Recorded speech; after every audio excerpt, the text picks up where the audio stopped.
Hello my people, it's been a while. How you all doing? Sorry I've not posted anything for a while. Life after YouTube is very busy. Let me not even go there.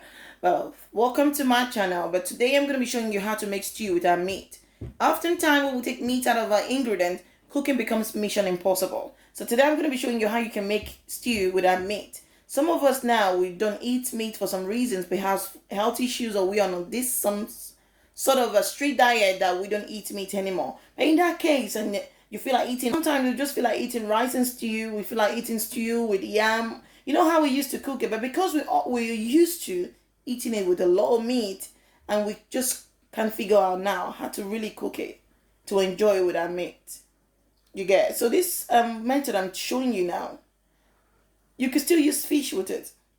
Maybe you only have fried meat, but you don't have meat stock. But this method, you can still use it. All you need to do is just put your fried meat inside or your fried fish. But the reason why I decided to cook this stew without using meat at all is for the reason I told you before. For some of us who don't eat meat anymore, or we are on this sort of a strict diet that we don't eat meat, or we are vegetarians. So this recipe is for you. So I'm just going to show you now everything I'm going to use. Alright, stay tuned please. This is everything I'm going to be using. As you can see, I've got onions, I've got long pepper, I've got red bell pepper, and I got tomatoes, yeah? So the basis of this vegetable is the onions. You need to use a lot of onions. I've got about 4 large onions. If you're using medium size, I'll advise you go for about 5 or even 6. Because when it comes to making stew, when you're trying to avoid meat, you want to eat healthy, there's never too much when it comes to onions. I tell you. And your red bell pepper too, use a lot, because red bell pepper is very good for your health. It has this natural sugary taste, and so is the onions as well. So when you make them, they just give your stew this sweet, nice aroma. And then when you start eating it, you don't even feel like, oh, there's no meat in this food. And also I'm going to be using this tomato puree. Yeah, it's in the bottle. I advise everyone now, if you can get tomato puree on the bottle, it's safer, it's better.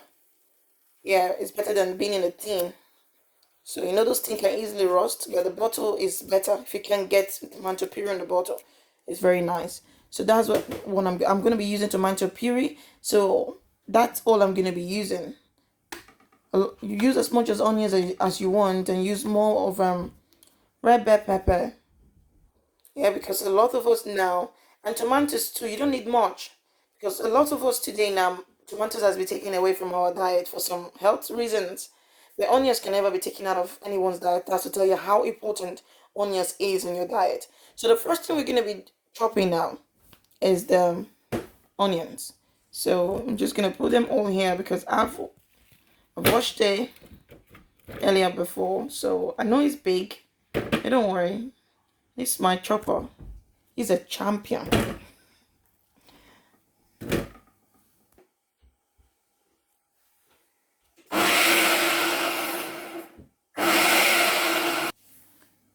So that's it. So the onions is all chopped now, as you can see.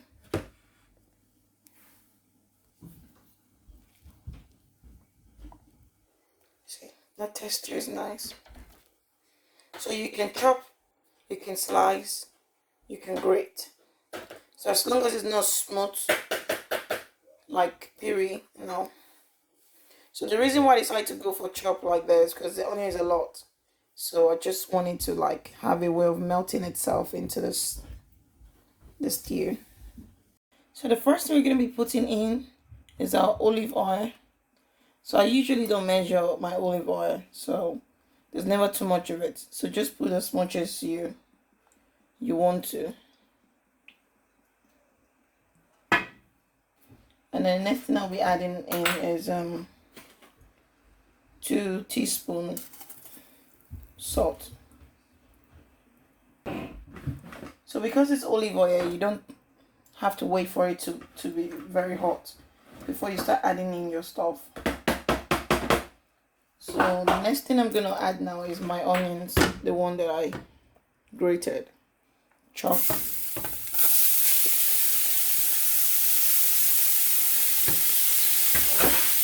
So the next thing I'm going to be adding in now is my tomato puree. I usually like to stir fry my tomato puree with my onions. so that the tomato puree will have time to cook properly.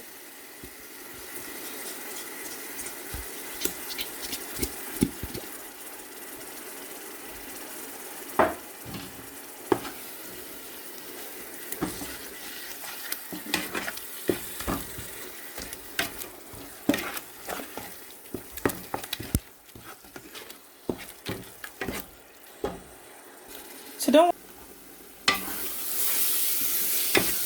So this is perfect now. So it's kind of, see now, it kind of looks like the water in it has dried out. So it's starting to stick to the pot.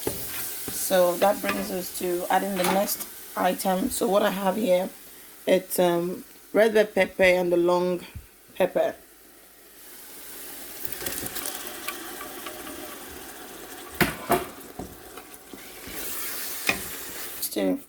Still frying this.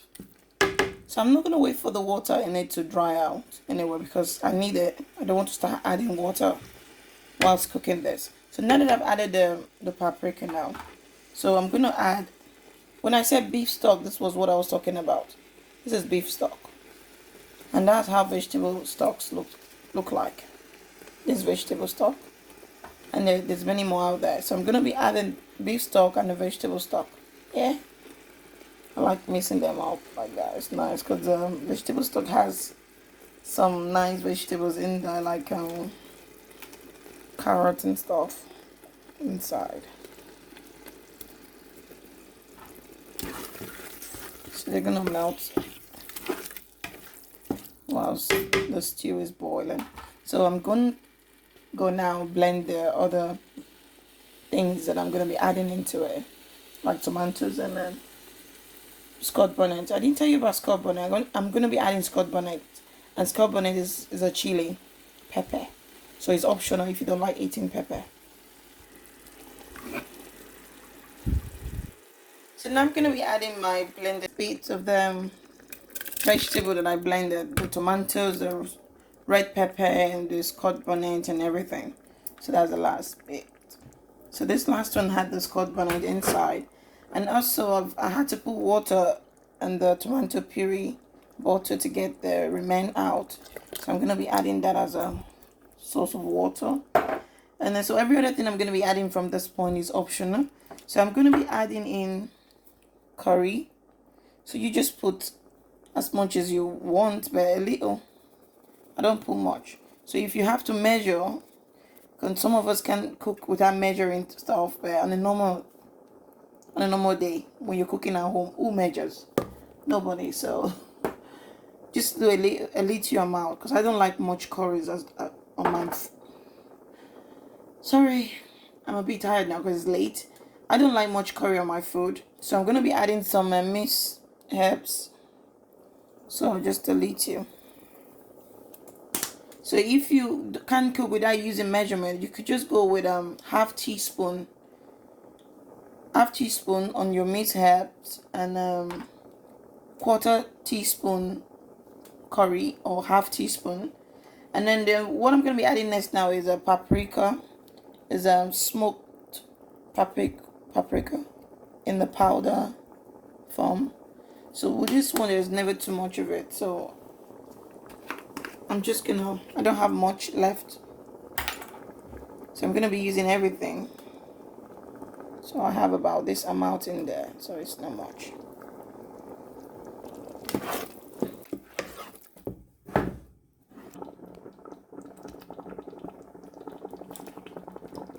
So that's your stew with that beef right there. So I'm just going to leave it to cook for a while on a low heat. So if you want to add more water to it, you can. But I'm okay with this thicken. If you want it thick, it's okay like this. If you want it a bit light, just add water to it. So whilst you're adding water, you need to taste as well. Because sometimes when you add too much water in your meal, it's reduce the original taste. So as you're adding water, try to taste it to see if you're going to add a little bit of salt or a bit of mangi stock. But I always tell everyone, please, it is better there's too much beef stock or vegetable stock on your meal than too much salt. Salt has a way of really spoiling food. You get, so be mindful how you add your ingredients on your meal. This method that I did use now, you can add fried fish. Let's say you have fried meat in your freezer and you don't have meat stock, like meat water, you know, the stock you get from boiling meat. Even if you don't have that, you can still cook your stew this method and just add in your fried. So that's it, everyone. So I'm done with the stew now. So you saw how we put everything together, from the oil, the salt, the puree, the onions, the paprika, the long pepper, and the tomato with the scotch bonnet and all other herbs and curry and all that we added. So so you can eat anything with this. You can eat yam, you can eat rice, you can even steam spinach or steam vegetable and add to it to eat other foods such as pounded yam, eppa, and plantain and all. So this is a very good stew. You can just have this in the fridge. Just divide them in a container and use it to eat different type of meal. You can even fry egg with it. You can cook jollof with it. You can just take one of the container out, wash a bit of rice inside and cook it. That's jollof for you. So that's it. That's it, everyone. So this is my stew with that meat in it. I'm just going to cook it for about 15 minutes or even 10. And then that's it. I'm sure you can finish up from this point. I don't need to show you the finish, you know, because this is just how it's going to be. Maybe after a while, a little bit of the oils are going to come on top. If you're familiar with cooking stew, that's it. So, and the more reason why this method is very good, when you're having a lot of people over at your house, and there's some people who don't eat meat coming over, some people on a diet, they don't eat meat or for some health reasons and all. So you can still fry your meat and put it aside, fry your fish and put it aside. So you just serve people according to their preference. Some people don't eat meat because they're vegetarians, and then when they come to your house, they're scared to eat because they don't know if you added meat or maybe meat stock or meat water. So those are the time where things like these are very important, even as a caterer. So you can have this kind of meal now. You don't put any meat or any meat stock at all. Just take it to the venue and you just serve people according to how they like to eat. Add meat when they want meat, add egg if they want egg, and that's it. So that's what this recipe is for. And I just hope it helps somebody out there. And I don't really like overcooking my stew because I'm going to pack everything later and put in the freezer. And before I eat it, I'm still going to defroze and reheat it again. That's another cooking process. So I already don't cook much from the first day I make it, because they're going to undergo maybe microwave or go through oven or go through cooking again before I eat it once it's out from the freezer. And also is to retain the vitamins and the nutrient that comes with all those tomatoes and all those paprikas that we used now. So that's it, guys. Don't be stingy with your tomatoes. That's it, guys. Don't be stingy with your onions. Onions is very, very important in any meals you're making. Very, very, especially when it comes to stew like this. So alright, guys, so please leave your comment below. Let me know you enjoyed the meal when you try it, and let me know you love the video. Just give me your opinion. So those things kind of help me bring out more videos and more ideas that I have. There's just a lot in that sleeve. It boosts me so that I'll bring them all out. Don't mind me now. Alright, thanks for watching. Have a wonderful week ahead of you. Bye. And don't forget to like and subscribe. Subscribing and liking is very important. And if you have subscribed, please share my videos with your loved ones so they too can subscribe and also like my videos. Thank you, guys. Bye. Have a blessed week.